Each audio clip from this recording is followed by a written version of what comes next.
మీలో ఎవరు అబద్ధాలు ఆడలేదా? ఉల్లిపాయకి అబద్ధమే, పచ్చిమిరకాయకి అబద్ధమే.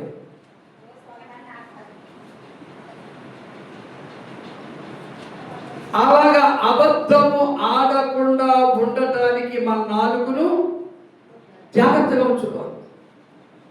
నాలుగు చిన్నదే, అదిరిపడుతుంది, అదిరిపడుతుంది అంటారు, నోట్లోనే అనిచేసుకోవాలి.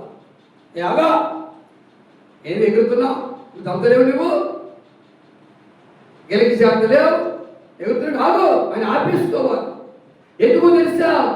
నీ నాలుగుతో ఏ అబద్ధమాడినా, నీ నాలుగుతో ఏ బూతు మాట్లాడినా, నీ నాలుగుతో ఏ సారి చెప్పినా, నీ నాలుగుతో ఏ నింద మోపినా అది పాపం కనుక, ఆ పాపం నిన్ను పట్టుకుంటుంది కనుక ఆ శిక్ష నీ మీదకి రాకుండా ఉంటున్నట్లు నీ నాలుగును నువ్వు స్వాధీనపరుచుకోవాలి.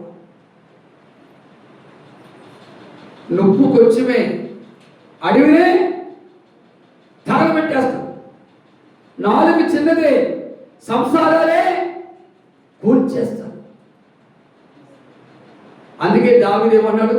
నా నాలుకతో పాపము చేయకుండానట్లు నా నాలుకను స్వాధీనం చేసుకోవడానికి సిద్ధపడుతున్నా. మరి ఎంతమంది ఈ అనుభవంలోకి వస్తారు? ఓర్కని తెలిసి తెలియని మాటలు మాట్లాడతారండి. అలా మాట్లాడకూడదు. ఎవరో చెప్పాడంటావు మళ్ళా, ఆ చెప్పిందంటారు మళ్ళా, ఆ చెప్పింది పూజ చేసుకుని 10 ఇళ్ళకి అంటిస్తే ఎలాగా? నిజమా కాదా, కరెక్టా కాదా, వాస్తవా కాదా నీకు అర్థం అవ్వాలి. నీకు అర్థం అవ్వాలి. ఏసీ మాట చెప్పడానికేమో మనసు రాదు, ఏసీ పాటలు పాడడానికేమో మనసు రాదు, ఏసీ నామలో సాక్షి చెప్పడానికేమో మనసు రాదు, వ్యర్థమైన మాటలు చెప్పడానికి మాత్రం కడుపు కూడా ఆగదు. గ్యాస్ అది, గ్యాస్ పైకొచ్చేయాలి. వ్యర్థమైన మాటలు చెప్పి నీ శిక్ష నువ్వే తెచ్చుకుంటున్నావు, నీ కీడు నువ్వే తెచ్చుకుంటున్నావు. అందుకే కేంద్రంగా అంటున్నాడు, నా నాలుకతో, నా నాలుక నీకు నీవు అనుకోవాలి, నా నాలుక, నా నాలుక. ఎవరో నాలుగు నాకెందుకు?